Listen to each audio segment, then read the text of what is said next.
That's right, Woodchuck Chuckers. It's time for another episode of It's Always Sunny in Hollywood. And today we're giving you a double dose of Groundhog Day with the movie and the musical. I'm your host, Patrick, and with me are my two co-hosts. Introduce yourselves, please. I'm Red, Drum Arts. And I'm Lugia, and today is February 20th. As a recording, yes. But the main question on everybody's chapped lips is, what do we think of Groundhog Day? But before we get into that, I believe we have some news. Chuggy the Dove from De La Soul passed away. De La Soul is a pretty legendary rap group. I'm not sure if you guys are familiar with them. I believe I'm familiar with the name. What's the name again? De La Soul. Sounds familiar. Yeah, if you haven't listened to any of their solo work, their most popular thing is probably they're the rappers on Feel Good Inc. You know the Gorilla song. Rest in peace. Big fan of your music. Leiji Matsumoto also passed away yesterday at 85. Leiji Matsumoto is one of the most influential figures in anime. He basically popularized the space opera. He made the series Space Battleship Yamato, which if that wasn't popular, we wouldn't get Gundam or basically just it was basically like the first popular space opera. His more popular work is Galaxy Express 999 and Captain Harlock. Captain Harlock's the work from him I'm most familiar with because that's the one I've watched. His most recent significant work, the one that you guys are probably familiar with, is the Daft Punk movie. Because Daft Punk were big fans of his work, so they got him to do the Interstellar 5555. So rest in peace, Leiji Matsumoto. You're huge for the industry, and who knows, maybe one day we'll talk about one of his movies on the podcast. I don't doubt it. And now, Patrick, with the weather. All right, thank you, Red. So, today's forecast calls for Groundhog Day, and we're getting both a movie and a musical out of it. So, start with the movie first, in terms of that production history. So, Groundhog Day was written by Danny Rubin and directed by Harold Ramis, and it stars Bill Murray. And this is the third collaboration between Murray and Ramis, as they previously worked together on Caddyshack and Ghostbusters. This was also the last collaboration between the two because they did not exactly get along on set for this one. Because Ramis wanted it to be more comedic and Murray wanted it to be a bit more dramatic. And they constantly bickered and fought over the set. I think they even got into a fight at one point. Really? Mm-hmm. And they didn't speak to each other again for like 20 years. Wait, where have I heard this story before? It happens. It happens in Hollywood sometimes. This is very familiar to Jaws 2. Dazed and Confused as well. Yeah, I heard this story before, and just because Murray at this point he was kind of tired of doing all his comedic roles, and he kind of wanted to. Also, I read his marriage wasn't doing so hot at the time. Oh, so I guess a movie about reliving the worst day of your life over and over kind of hit too close to home. Well, regardless, the movie was actually, upon its initial release, it was merely good. It did well financially, and critics thought it was good. But as years went on, it would... What? It was a pretty big box office hit. Well, yeah, but as years went on, it would kind of gain more and more traction and be more and more beloved. Would you say it's more of a cult classic? Well, no, it was a hit when it first came out, but I wouldn't say it was as loved to the point that it is now. People really liked it, but nowadays people say it's like one of the greatest comedies ever made. Let's say it's kind of like Home Alone, where when Home Alone first came out, critics were kind of lukewarm on it, but now it's considered, a timeless classic. Regardless, Groundhog Day is about as relevant now as it was when it first came out. You guys remember that Super Bowl commercial a few years ago where Bill Murray basically reprised his role? No. No. Like a few years ago, I think it was a Jeep commercial. It was Bill Murray. In I lose what? track of this stuff. I lose track of this stuff. Like every It was like a year, Jeep Super commercial. Bowl. Bill Murray wakes up on Groundhog Day, and they recreate the scene where he steals the truck with the groundhog, except it's in like a Jeep. I know the Oscar for best short film like a year or two ago was awarded to this short film that was basically like Groundhog Day for Black people. Like that was like the actual name of it. Like the Groundhog Day premise is something a lot of people have played around with before. The Happy Death Day movie is basically Mm-hmm. Groundhog Day, but like There's as a Edge of slasher. Tomorrow, Yeah. So Palm Springs. So basically, if you like Groundhog Day, check out those movies it basically kicked off like a little subgenre. a little bit. But before we actually jump in, I want to go over the production history of the musical briefly, because this is actually kind of interesting. Yeah. So, the Groundhog Day musical, it was officially announced in 2009, but years earlier, there were talks of Stephen Sondheim wanting to make it, but he eventually gave up because he didn't think the movie could be improved upon. So we don't have Stephen Sondheim, but we do have Tim Minchin, who wrote the music for Matilda, and it was even directed by the same director as the Matilda musical, Matthew Warchus. Oh, just one more thing. And the book was written by Danny Rubin, Danny Rubin as well. Mm-hmm. who actually was the original writer of the film. So, Yep. The film came out first and then the book? Yeah, the musical. No, the musical. The The book music. is what they call a screenplay, basically. Oh, for, okay. plays. Like, so the writer. The musical first premiered in London in 2016 and opened on Broadway a year later. Uh, Production wasn't exactly that lucky because during the show's first preview, the performance was stopped 20 minutes in because one of the turntables on the set malfunctioned, and the rest of the show played as a concert style. Mm. I mean, the show Also must go on. Indeed. And during one of the last previews, Andy Carl, the guy playing Phil, he tore his ACL during one of the performances and continued on crutches. Damn. Again, show must go on. And he stayed with the show throughout its entire run, which, granted, wasn't very long. It only ran for 5 months because while reviews were good, ticket sales were not up to snuff. And it was supposed to embark on an 18-month national tour in 2018, but that didn't happen. Not exactly very. Granted, it came out around the same time as other big shows like Dear Evan Hansen and Come From Away, so this kind of got lost amid everything. Which, if you ask me, is a pretty damn big shame, but I'm getting ahead of myself here. Regardless, what is this Groundhog Day all about? Well, it's a very simple premise. You got this weatherman named Phil Connors who is a bit of an asshole, not gonna lie.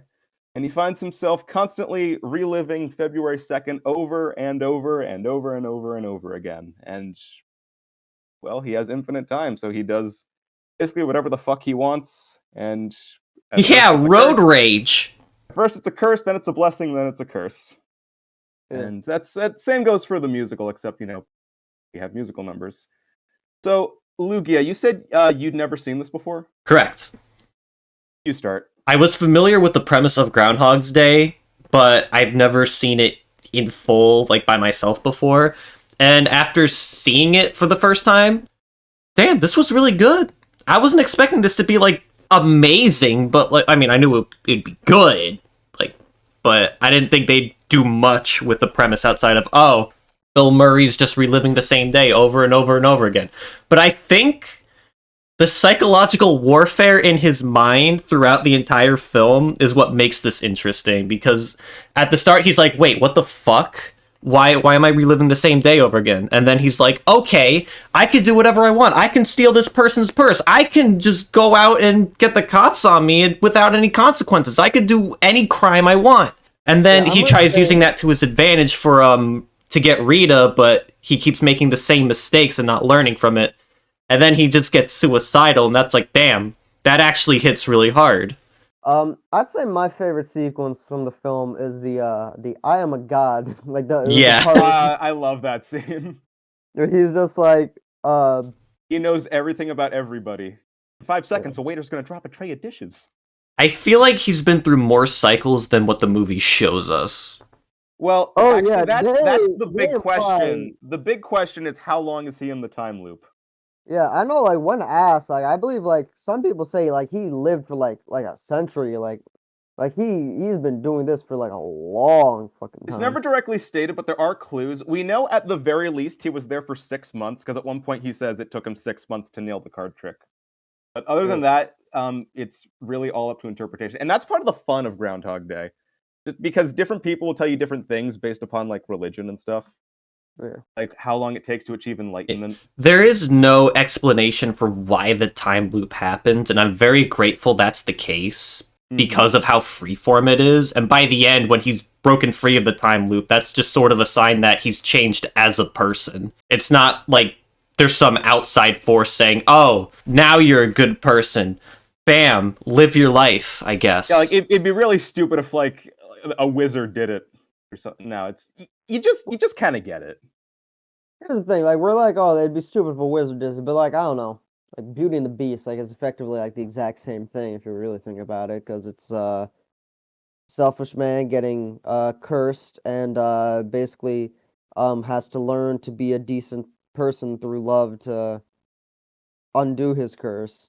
Well, yeah, but Beauty and the Beast Like, is this like whole thing has a fairy very tale setting, so yeah. Here's the thing, I'd say like it's this more movie, it's more this believable and acceptable this there, I guess. movie to me felt like they kind of took like a fairy tale or like a fable and then like but like made it for like a modern audience. Like during this rewatch, for some reason my first thought was this kind of reminds me of A Christmas Carol, which I know I said for Click also, so I'm just gonna say Click, I guess Christmas Carol is just kind of like the most modern sort of like morality fable I can think of.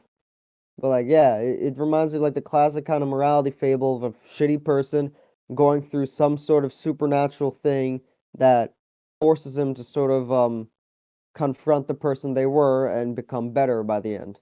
Actually, it's funny you say that because I was actually reminded of The Grinch. Like I think like you can describe this movie as what if the Grinch was stuck in Whoville permanently? 'Cause, I mean, he hates Groundhog Day. It's like I must destroy Christmas. What would Jim Carrey do if he was in that position? I mean, Have a ball, I guess. probably Truman Show, like when Truman's acting insane, I could see that. Because speaking of Jim Carrey, the main reason I straight up saw this movie back when I did, back in high school, was just because Truman Show is one of my favorite movies ever, and I heard that Groundhog Day was kind of similar to it. And I'm genuinely surprised you haven't recommended The Truman Show yet. It's on the list. It's It's just been on the list for a while. I don't know. It's like It'll come one Like, I day. mean, I know it's you know entirely how up you to you. have- I'm just genuinely surprised because you keep bringing it up. like okay, so you know like Back to the Future and like Back to the Future is also one of those things. What's that one movie you mentioned that like it's on your list, but you just like never recommend it because like it never felt like the right moment, just because like it's kind of like like Truman Show to me is like it's like the big one. It's like that, just like that classic. I know we've all seen, and I have a lot to I say never about. saw it. So I'm just like, you've never seen Truman? No, I haven't. Oh, I think I told you this before too. He has told us this. it just feels like a movie like you would have seen. Like I don't know. Okay. I'm amazed I haven't seen it. I mean, yeah, there are movies like I want to talk about, but I'm just waiting for. Right now, I'm like thinking about what I want to do for episode 100. I have a few ideas in mind, but I have like my we'll next. get there. I have like my next like three recommendations planned out, just because I don't know. I feel like when we're going to talk about Truman Show, it's just going to kind of become like a big episode where I guess kind of talk about Jim Carrey as a whole, because I kind of feel like Truman Show's got kind of like the distillation of his career, and I could argue that's that for Groundhog Day, because after Groundhog Day, Bill Murray very much became a much more like dramatic actor with his work with Wes Anderson and Sofia Coppola.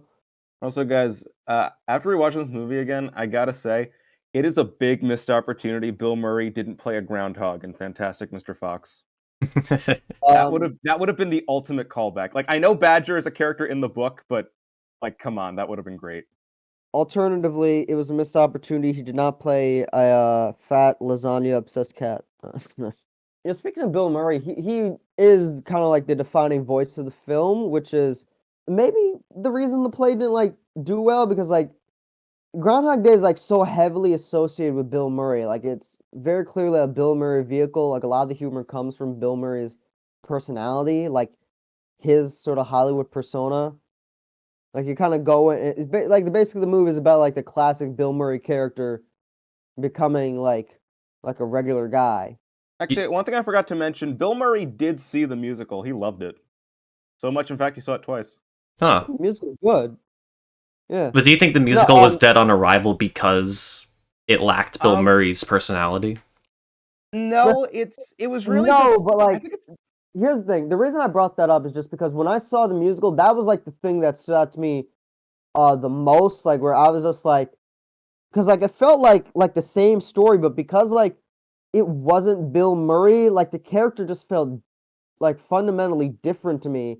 And in a way, like I almost kind of think it worked a little bit better on like a dramatic angle because of that, because it felt more of like a kind of like traditional kind of play asshole. Like I kind of bought his transformation stuff, but the movie kind of leans like more into the psychological like stuff a bit, so that's why I can buy the thing. But like the play, I guess, has like a much more like believably paced arc to me, like his transformation. Like it kind of reminds me of like different versions of like again a Christmas Carol, where like the play reminded me of like Muppets Christmas Carol, where like Scrooge like really slowly changes when Groundhog Day reminds me of like the Jim Carrey Christmas Carol, where Scrooge fucking goes through it, and like you can tell that's kind of like that's sort of the catalyst. He's just psychologically kind of broken down. Like Well, I mean that's that first song he sings in Act Two is like that is like dark. yeah, but like there's a much more like macabre kind of like humor to it, where like I feel like No, I mean, he's literally singing like the lyrics are like "Never give up," but he's not talking about like follow your dreams. He's talking about like killing himself. Yeah. here's the thing, because like he's singing it, like to me there's like a kind of like a constant like pervade kind of like light sort of dark macabre humor to it. It reminds of like almost Evil Dead in a way. Really like versus like Groundhog Day, like it's a bit more like played straight, but like there's just like a layer of like snark to it. Like I feel like the humor is just like is different in the play versus the movie, and that kind of like colors the stories a little bit different, even though like they're fundamentally the same. Which to me is a benefit because it made it feel like a new experience, like despite ultimately being the same. I really like the play. Like the Tim Minchin musical really like landed with me, and like a lot of the original jokes, a couple of, like just like the main characters like quips, just like it just kind of cracked me up. Like I even like wrote down like one of them. Let me just find it. While you're looking for that, Lugia, what did you think of the musical? I also enjoyed the musical too, but ultimately it was just kind of another way to see the film. I mean, there are some differences between the two, but it wasn't dramatically different in any way. It's definitely like one of those things like I recommend to fans because like you're getting the story, but like it's different enough where it feels like fresh. It could be decent for someone's first exposure to Groundhog's Day, but it probably works a lot better if you've already seen the movie. Mm-hmm. Thing is, I just think it's like a good adaptation because it doesn't feel like a replacement. It just feels like It's another like a good thing. Like, complimentary piece. Yeah. yeah, I'd recommend like people see both, like not like one or the other. I will say, like, the idea of making Groundhog Day as a musical, it just kind of makes sense to me because I mean, musical theater and theater in general is basically about doing the same thing every day, saying the same thing, moving the same way. I So always I mean, felt it just makes sense. since we're talking about whatchamacallit, the Truman Show earlier, I always felt Truman Show would kind of work just because like Truman Show is like this sort of like pseudo fourth wall break element, and like addressing the audience is a very like play convention, and I just kind of thought it would kind of work for Truman Show. Also, just the kind of like sitcom-y sense of humor, and I feel that like old school sitcom sense of humor, and I feel like a lot of like musicals kind of like lean into that kind of old Hollywood comedy. What do you guys think of the music? I thought the music all around was really good. Yeah, I thought the music was incredibly catchy. Not sure what my favorite song was, but I just like the music overall. Never Give Up And Hope was my favorite one. yeah, here's a clip that like that cracked me up when I heard it. But like it was like, "Aren't you gonna help?" And it was like, "Can't. I respect unions too much." And I was like, that's a really funny joke. What about you, I also, Patrick? me, for what, like in terms of the jokes or just in general? The music. Music, I think the music is great. I'm not really familiar with Matilda, but hearing Tim Minchin's score here really makes me want to check it out. Like each song, like There's I like love each a song. there's like a very like rock element to it, like a Billy Joel kind of like rock element to it, which I really like. I guess that's like the best way I can describe the music. Yeah. That opening song with the townspeople singing, like I want to hear that as like a choir piece in a concert or something. I love that song. I love the variations of him singing the same song the first day, the second day, the third day, Also, where he's like, wait. The variation of Rita's songs too, like when Mhm. Phil like changes what he does, like she takes note of that throughout each day. Oh, that's great. I also love the song when he realizes that he doesn't have to worry about anything anymore. Like it starts out like a slow drinking song, like yeah, nobody cares. But wait a minute, nobody cares. And then the violins come in, the electric guitar, and he's driving all around. Like that whole scene was just great with the car set and everything. What do you guys think of the theatrics? What do you mean the theatrics? The practical values. The rotating sets, Oh yeah, that was cool. Mhm. the one police chase where they just have like some lights going around like what's supposed to be streets when they're really just blocks that people are holding up. I thought that was very creative. That was great. I like the tap dance number with the groundhog playing the drums. Yeah. It's fun. Like I think Groundhog Day translates really well here onto the stage. Like like again, it's not going to replace the music. It's not going to replace the movie. My bad, but it's a great complimentary piece. No, it was a fun time. I probably shouldn't have seen it right after watching the movie because I was feeling a little burnout because again, there's not really a whole lot different from this compared to the movie, but all in all, if you are a fan of the movie, give the musical a shot. Mm-hmm. For curiosity, what would you guys do if you were stuck in a time loop? I guess it really depends on the day, but let's say today, this day, right now. Well, what I would you have do? off of work, so I mean, I could just do whatever I want. Well, or I mean, we are doing this podcast, so like, I don't know, we might say different things. I mean, I guess like the same thing Bill Murray did. We just like picked up a bunch of different skills, like finally learned piano. So I don't know. I guess a good time to, like just rent a bunch of movies that I want to get around to, but never had the time to, and just like watch a ton of them. Maybe practice on my drawing a bit since I got infinite time. Like I don't know. There's a lot you could do with infinite time. What about I could you? do my best. Maybe Um, as a gag, I'd make a Majora's Mask cosplay one day. And Yeah. I really don't know.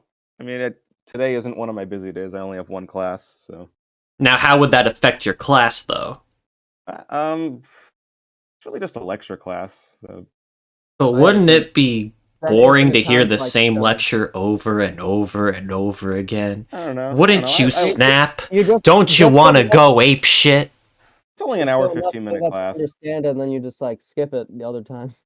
Actually, hold up. I do have one more comment about the musical. The one thing I don't quite understand. Okay, so the character Nancy, she's the one night stand basically. Yeah. She has the opening song of Act Two, and I like the song, but I'm not quite sure the connection of it to Phil's story. I guess because she was used. But considering that she's just another person who's just gonna be reset anyway, it's. Yeah, I don't really get the point of it. Maybe I just want to like flesh out that character. I don't know. I mean, it's fine. It doesn't subtract from the musical. It's just not really It doesn't, needed. it doesn't subtract, but it doesn't add either. Again, it's a nice song. I'm just confused. Well, regardless, you did good, Tim Minchin. Also, Danny Rubin. Can't forget him.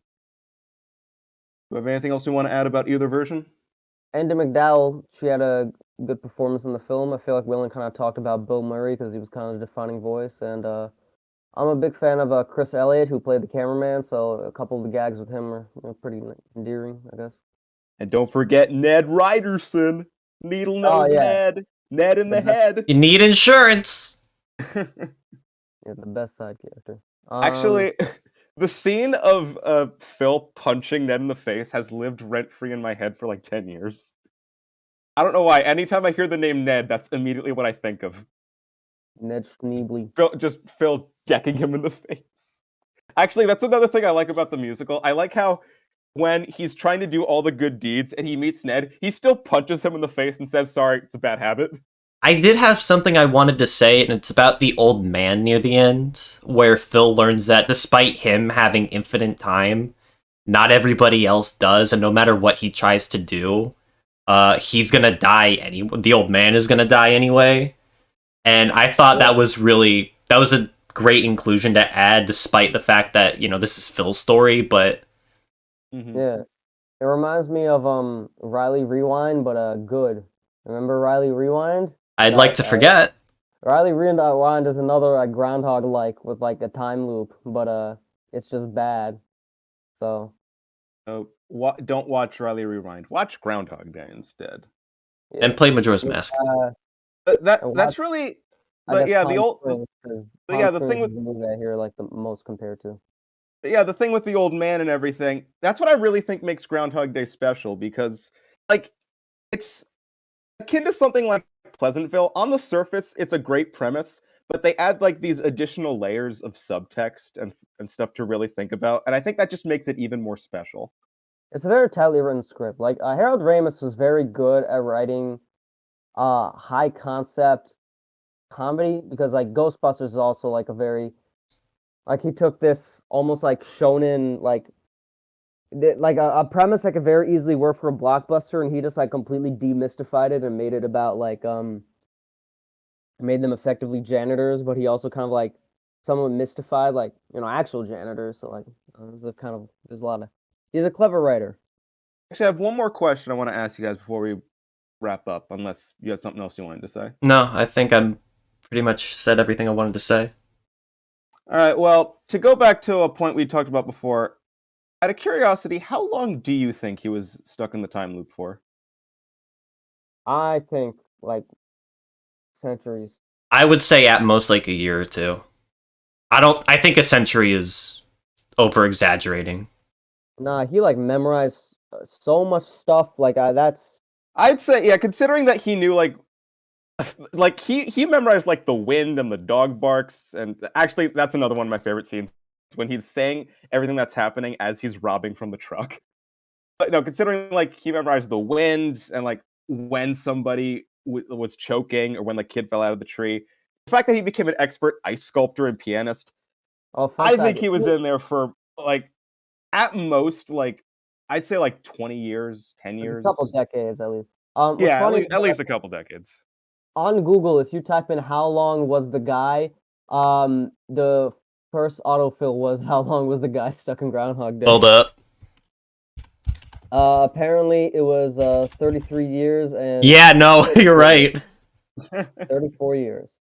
And again, that's what makes it so great, because people keep coming back. People keep discussing it. Although the director said 10,000 years. I think that's a bit much. That's too much. Yeah. Oh no, okay. Harold Ramis said 10 years. I think maybe like a writer said 10,000. Someone did the math and was like it was actually more like 33, 34, so I don't fucking know. I don't know. Thing is at least a decade? At least a decade. I'd say at least a decade. Apparently it takes like 3 years to really become an expert at piano, so at least had to be 3 years for the piano stuff. Not like it matters. The fact that it's kind of vague is like I think part of the point, What's funny is that I also read that Harold Ramis and Danny Rubin, they never intended for the movie to be this really deep thinking piece. They just said, we just wanted to make like a funny comedy, but like the fact that people really think hard about it, like we're happy. I know a lot of people like critics do say that they fought about it, but the fact that Bill Murray pushed for the more dramatic stuff was definitely a benefit, and Harold Ramis like making sure it doesn't go full drama and still a comedy. Like if it wasn't for the fact they clashed, the movie probably wouldn't be as good as it is. No, it's a perfect balance, I'd say. So yeah. Anyway, I guess that's all I have to say about it. Yeah, Groundhog Day. Check it out. I mean, I know we're late to the party, but it's still. 30 years and people still watch it. People still love it. Yeah, if you like, check it out, and also check out the musical. All right, so I guess it's my recommendation. Yep. Okay, so here's my question. So basically, obviously, we were gonna meet last week, but we couldn't. So this was initially a Valentine's recommendation, but it's a movie I've still really, really wanted to talk about for a while now. We're gonna be revisiting Wong Kar-wai with his film Chungking Express, All right. Okay. arguably his most significant film. I would.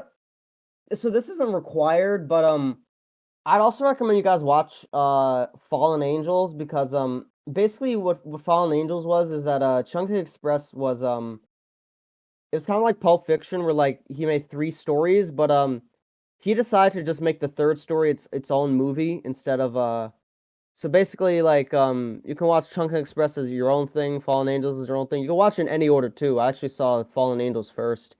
But yeah, I kind of recommend you see both of them, but I primarily just want to talk about Chungking Express. So if you guys, don't have the time for Fallen Angels, it's cool.